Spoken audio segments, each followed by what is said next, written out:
এই যে মনে হয় যেমন কতটা নিষ্পাপ হয়ে বসিয়েছে দেখ, নিজের চোখের মধ্যে একটা চোখ কিরকম হয়ে দিচ্ছে, কি পানি পড়তেছে পুজ বাইরায়, তার মধ্যে মাস্তানগিরি করে। কালকে সিম্বাটারে খুঁজে আনছি, ওর এমনি জর্জরিত হয়ে দিচ্ছে বাইরে থাকি, তার মধ্যে সে ধরি আক্রমণ করি রাত্রে, কি যে অবস্থা, আমি তো ভাবছি মেরেই ফেলতেছে মনে হয়। ওকে বাঁচাইতে যাই, আবার আমার মেয়ের হাতটা শেষ, ফুল হাতের মধ্যে আঁচড়াই কামড়াই, কি একটা অবস্থা করে দিচ্ছে, কি যে করি ভাল লাগতেছে না। আর পশু এখন দুই জায়গায় আটকে যাচ্ছি। এখনও আক্রমণ করার জন্য, খুললে ওকে দেখলে আওয়াজ করলেই ছটফট করে ওকে আক্রমণ করার জন্য।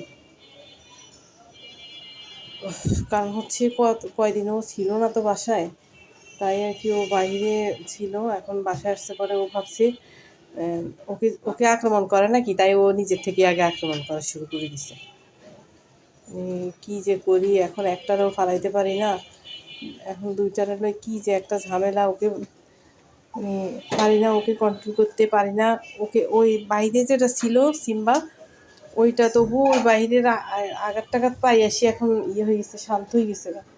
কিন্তু হইলে কি হচ্ছে, আগে ও ছিল উত্তেজিত, এখন ও শান্ত হইতে পারে।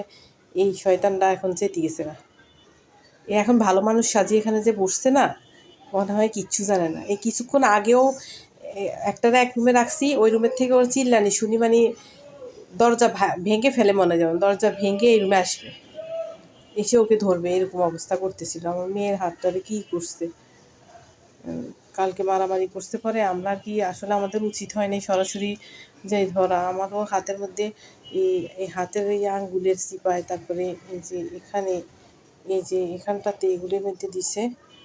আর এই যে আমার মেয়ের হাতটা তো কী অবস্থা করছে, মানে ওরা আক্রমণ যখন এরকম হয়ে যায়, তখন আসলে ওদের কাছে যাওয়া উচিত না। কী করবো, ওই বাইরের থেকে ও আসছে, ও এমনি ও ঘায়েল হয়ে আসছে, ভাবছিলাম কয়দিন একটু হিল হইলে ও ঠিক হবে। কয়দিন হিল কি হবে, কয়েক ঘন্টাও দেয় না ওকে সময়, এরকম অবস্থা করছে। দেখি তোর হাতটা দেখা দিশা, এই দেখেন আমার মেয়ের হাতে কী করছে, কী যে করি এখন, একটু ভালো লাগে না। এই যে দেখেন, ও আর কি সামনের থেকে ধরতে গেছিল, আর একবারে শুধু ধরতেই গেছে, এটা কি পাকছে নাকি, না এটা ওষুধ, ধরতে গেছিল। আর দেখেন কি করছে, মানে ও সরাইতেছে এমনি এমনি ঝাড়া দিয়ে, কিন্তু ও ছাড়তেছে না, ফুল হাতটাকে একদম ঘায়ল করে দিচ্ছে। আর ভালো লাগতেছে না, মানে ওদের জন্য করতে করতে আমরা শেষ হয়ে যেতেছি। এমন অবস্থা, না পারি ফালাইতে, না পারি কিছু করতে। এই কীরকম করছে দেখছেন, যে ভালো করে সাবান দিয়ে আমি করছি, স্যাভলন ডেটল সাবান দিয়ে, এরপরে কয়েকবার করে ধুইছি, এরপরে দিচ্ছি, স্যাভলন ক্রিম লাগাইছি, এখন অ্যান্টিবায়োটিক ওষুধ আনছি, দেখা যাক কী হয়, জানি না। ওদের জন্য আসলে আমাদের অবস্থা খারাপ হয়ে যেতেছে, কী করবো, ওদেরকে ছাড়তেও পারি না, বাসায় পালছি, বাইরে যাই খাবার খাইতে পারে নাকি, এরকম আর কখনো হয় না, এই প্রথমবারে ও হিংস্র হয়ে গেছে অনেক। বুঝতেছি না কী করবো, মেয়েটার হাতটা নিয়ে এখন অনেক টেনশানে আসছি, আল্লাহ যদি ওর হাতটা ঠিক করে দেয় আর কি। আমি তো ভয়েই পেয়ে গেছিলাম কালকে, আল্লাহ ছাড়তেছে না, ওকে সরাই দিয়ে পারতেছিলাম না,